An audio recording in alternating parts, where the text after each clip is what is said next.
Welcome back. In this video, we'll understand how exactly Django works.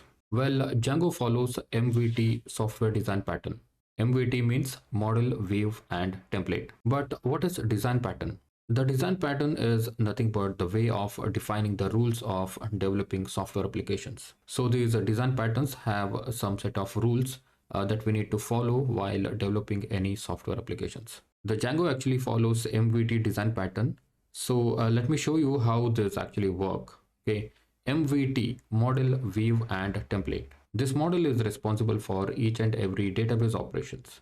If you want to do anything related to the database, then you must contact this model. All right, now we have a template. So the template is basically a user-facing front-end layout. This can be HTML or Bootstrap. All right. This template is the only thing that can be seen by the users because this is the front-end layout, right? So whatever the data we want to show to the user, then we just provide that data to the template so that the user can see it. Okay, but who will provide the data? This is where the view comes in. View acts as the bridge between the template and the model. View is actually a function where we write the logic.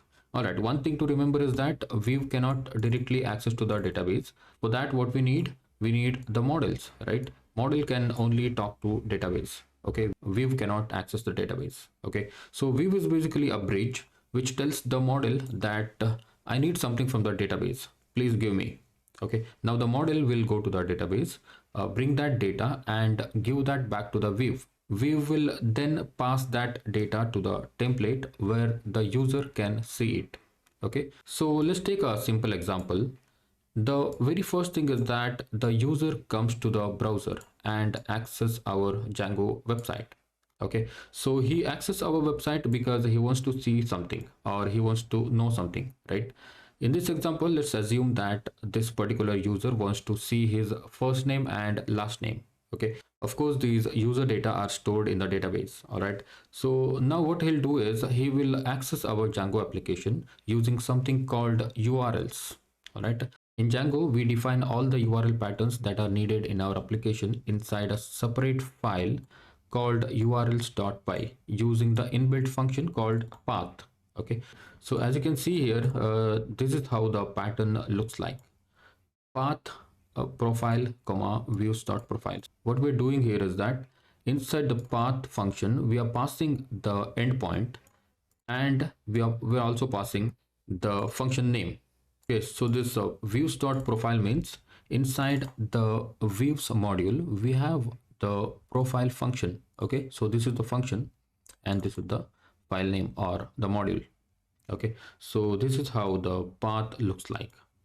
So when any request comes in, it will first go to the project level urls.py where we have the URL patterns listed. Okay, so it will then check if the requested URL exists or not. Let's say for the first name and last name, the URL pattern requested by the user is profile. Okay, so now the request comes to urls.py and looks for the pattern profile. So here the first one is about, right? Now it will ignore it because we are not looking for the about, we are looking for the profile. Okay, then it comes to the next line and checks another URL pattern where it is profile. Okay, so it is matched, right? So if the requested URL exists, in our case profile exists, right? The request will now go to the corresponding view where we have the function for that particular URL pattern. In our case, the corresponding function is this profile.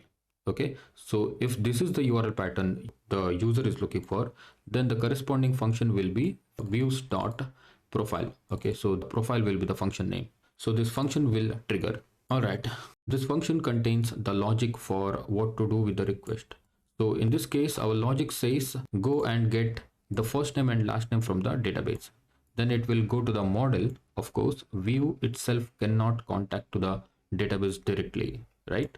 So view has to contact model to do anything related to the database. Okay, so model is the only one who does all the database related operations. Okay, so you should keep that in mind. All right, if the requested data is available in the database, then the model will give that data back to the view. So now we have the first name and last name in the view. We want to show that to the user, right? So that's where the template comes in.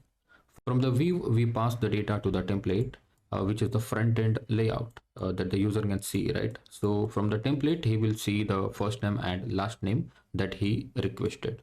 Okay, so this is actually the workflow of Django when the user requests for some data.